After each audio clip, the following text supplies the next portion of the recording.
Welcome. It's great to see you all tonight. Thank you for being here. And we want to thank the band and the dancer, Amadou Falls, for their great work tonight. They were terrific. And I want to thank another group of people before we get going tonight. It's really important because we're such schmoozers and we hang out and we block the aisles and we have a great time and we see old friends. I want to thank the wait staff here tonight at the hotel for doing the great job that they do. They've got the trays of food. They've got to navigate in between the tables with all of us getting in their way to bring us the food while it's hot and to refill our wine glasses. So when you have a chance, thank them for what they're doing tonight.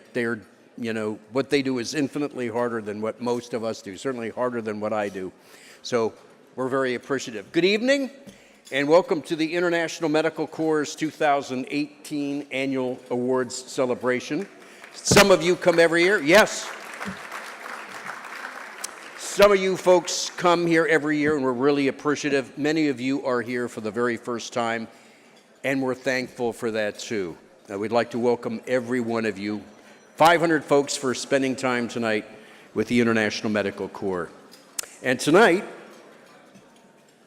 we're going to recognize the International Medical Corps' commitment to millions of people worldwide whose lives have been devastated by disaster, by conflict, and by disease. For more than 34 years, the International Medical Corps has been on the front lines of just about every major global emergency.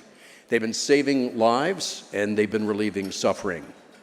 When we look at all the challenges around the world that we face today, we all know that it can be daunting at times. And just over the past couple of months, International Medical Corps has responded to new Ebola outbreaks in the Democratic Republic of Congo, to a typhoon in the Philippines, an earthquake and tsunami in Indonesia, Hurricanes Florence and Michael right here in the United States, and all around the world right here at home. So many people are suffering. Too many people have lost their homes and their livelihoods, as well as loved ones that they're never going to be able to bring back. Too many people don't know where their next meal is going to be coming from, or they live in fear. They're surrounded by violence. Each one of us in this room tonight, well-fed, going home to a warm bed, knows how extraordinarily lucky that we all are. We're also extraordinarily resourceful, and most of us in this room have much to offer. And because even though so many people have so little hope right now, we have a lot to give, and everything we do give makes a significant difference. Here's the thing about the International Medical Corps. It's an organization that Pam and I have supported for over 20 years. These folks go to places that no one else will. They do the work that no one else will do. And they stay the course. They train local healthcare workers so that they can take care of those in their very own communities. That's what makes it a different organization. If the International Medical Corps is not there, people die. It's that simple.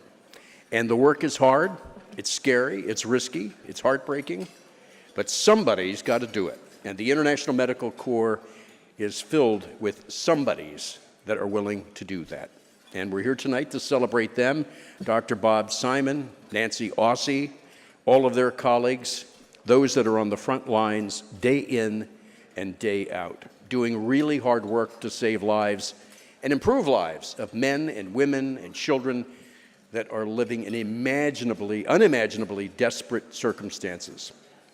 And you can't do this kind of work unless you really believe in it, unless you're full of courage, unless you have a lot of compassion, unless you have relentless faith in your ability to make a difference. And these local heroes around the world are giving everything they've got to give, and they need your support to keep going. So we're here to celebrate you as well. You are here tonight because you care about people that you've never met, maybe never will, knowing how deeply connected all of us are, and that we rise and fall together. You who understand that we, as optimistic folks and humanitarians, are a community, and that we belong to each other. And you believe in change, your responsibility, and your power to create it. You are needed now more than you've ever been needed. So we want to thank you. Want to thank you for coming tonight. Want to thank you for doing your part for supporting the International Medical Corps. I'd like to take just a moment to recognize some special people here. I want you to join me in thanking and acknowledging the International Medical Corps' Board of Directors. Your dedicated leadership, your wise counsel make the International Medical Corps the exceptional humanitarian organization it is today. If you're on the board, could you stand for a moment so we can recognize you?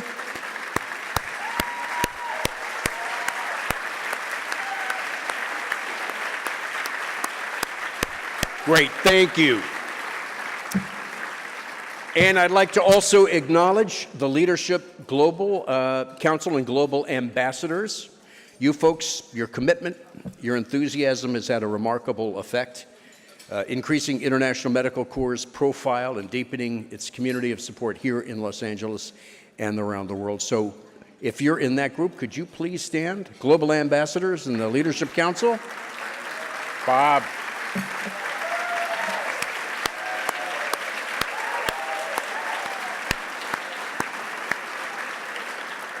Thank you.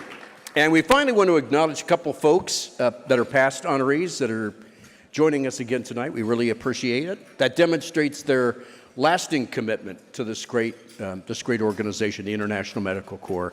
They include AbbVie, Amgen, Lincoln Park, Lionsgate, Oak Tree Capital, Riot Games, the Barts, the Glaziers, Bob Graziano and Wendy Wachtel, the Hamitmans, Sabrina Kay, and the Murkoffs. Would you folks stand for a sec, please?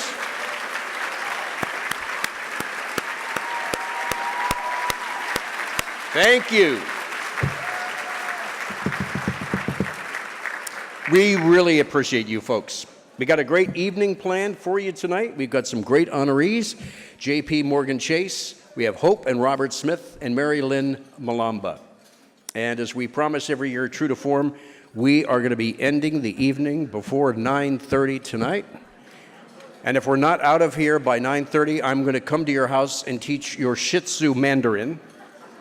I'm going to be in my pajamas at 9 o'clock either way.